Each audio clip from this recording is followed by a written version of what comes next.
Hey guys, Harry Thomas here, and happy Mother's Day to each and every one of you in the UK. And I get that we in the UK have our Mother's Day 2 months prior to the US, as you folks in the US have your Mother's Day in May.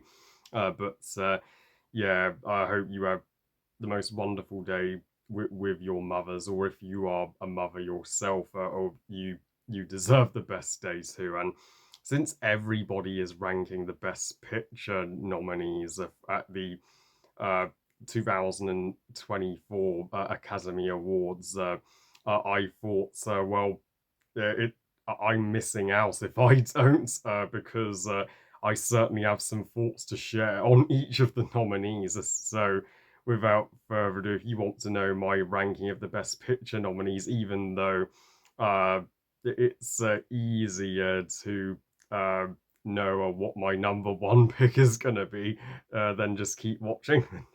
At number 10, The Zone of Interest is my least favourite of this year's Best Picture nominees, as a movie centred around a family building a garden and home by the concentration camp, the most well-known one, Auschwitz. Just sounds, disturbing for me. Why would you want to live by a concentration camp where uh, millions of people were murdered by Hitler? I'm sure it's a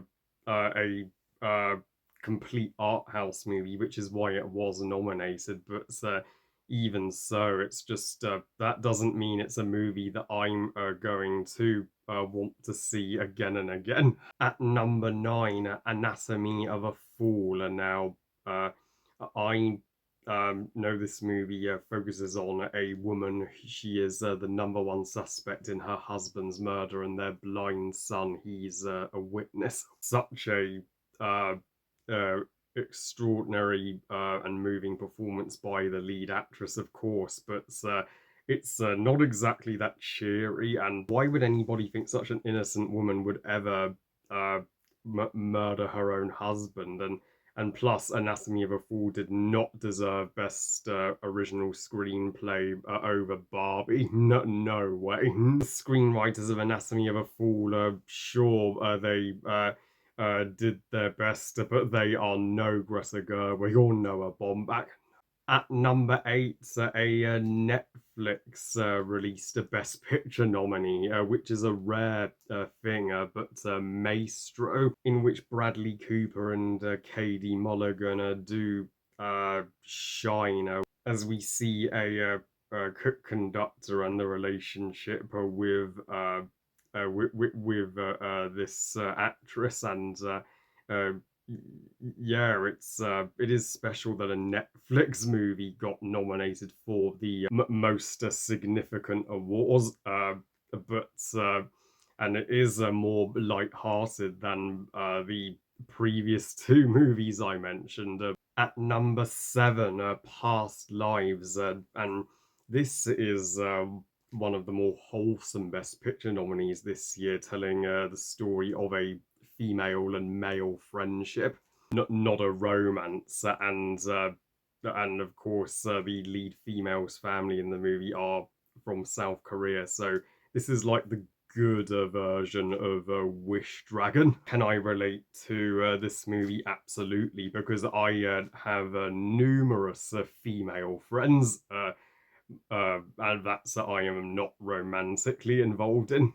At number 6, American Fiction. This movie about a struggling author who has a all-star cast up the wazoo. Some of my personal favorite actors now, like Jeffrey Wright, who we all know as a Felix in the Daniel Craig Bond movies, and Issa Rae, President Barbie herself, Sterling K. Brown, General Matisse in Frozen 2, and yeah, this is one of the better movies about a author that I have seen in recent years.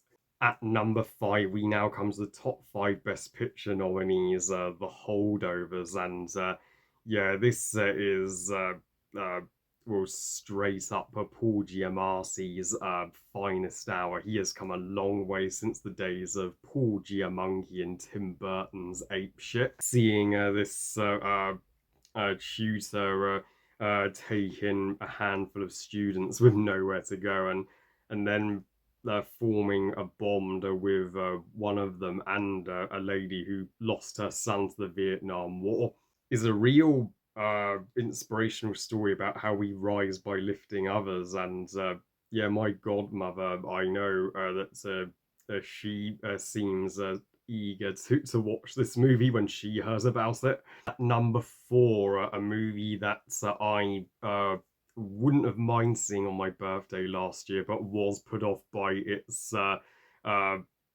formidable over 3 hour runtime, making Avatar: The Way of Water look like a short movie in comparison. But Killers of the Flower Moon, and Martin Scorsese, he kills it as a filmmaker once again, and he does seem to be a fan of using Leonardo DiCaprio, even if this movie may be too much for some with its extra harrowing tone and scenes. You can't deny Scorsese made a different kind of western that will certainly have you processing it for some time after you watched it. At number three, Poor Things. Certainly not a poor movie. I recently checked it out on Disney Plus, so you are guaranteed a review of it from me, but I really enjoyed Poor Things. While I strongly disagree with it winning Best Production Design and Costumes over Barbie, yeah, screw you, BAFTAs, and I don't think Emma Stone is better than Margot Robbie by any means, but Emma Stone gives her most excellent performance, period, and it's certainly looks well, dazzling, like a Wes Anderson movie, but better. And it is such a bonkers plot to how a woman who's had the brain uh, of her mother put inside her, and she's slowly developing and is like a female Frankenstein, and also uh, having the beginning of this movie shot in black and white, so that was a creative decision that I did not expect. As the movie progresses, it turns into 50 Shades of Grey, just not nearly as uncomfortable. At number two, Christopher Nolan's most incredible historical drama, Oppenheimer. Yes, the 3 hour runtime is not quite justified, but everything else in this movie just literally blows your mind. This movie will be played in history lessons on the atomic bomb when you're studying World War II in school for generations to come. And this may be Christopher Nolan's. This may be Christopher Nolan's most mature movie, having some sex and nude scenes, and seeing how well John Oppenheimer, while intelligent in being the man that constructed the bomb and saved World War II, he was also a destroyer of countless lives, and so unlikable and dickish to his wife when he cheated on Emily Blunt with Florence Pugh. And Robert Downey Jr., I gotta hand it to the dude. He's a true gentleman for defending Margot Robbie and saying Margot Robbie was not getting enough credit. Oh, and now that you mention Margot Robbie, that leads us to number one. My number one of the Best Picture nominees. It's not even a freaking question. Barbie. Yes, Greta Gerwig's pink blockbuster. Well, literally made 2023. It is not possible to reflect on last year without mentioning that this movie, like, because I can't think of many people last year that didn't see this movie, and it sucks that this is the Best Picture nominee that's getting more hate than all the others, just because it's a $1 billion blockbuster, and most people don't see it as arse or Oscar worthy. Well, uh, here's why uh, it is deserving of the nomination. I mean, I am facing the fact that Oppenheimer's most likely going to win, but the fact that Barbie was recognized is enough to satisfy me as like it's maybe the biggest movie that Margot Robbie has ever produced, and by far the biggest movie Greta Gerwig has ever directed. There, but it was painted with love by the entire cast and crew, and extremely thought provoking and deeper than you ever would have thought a movie about Barbie would be. That it's it has a ton of elements that are so artistic. How could it not be nominated for Best Picture?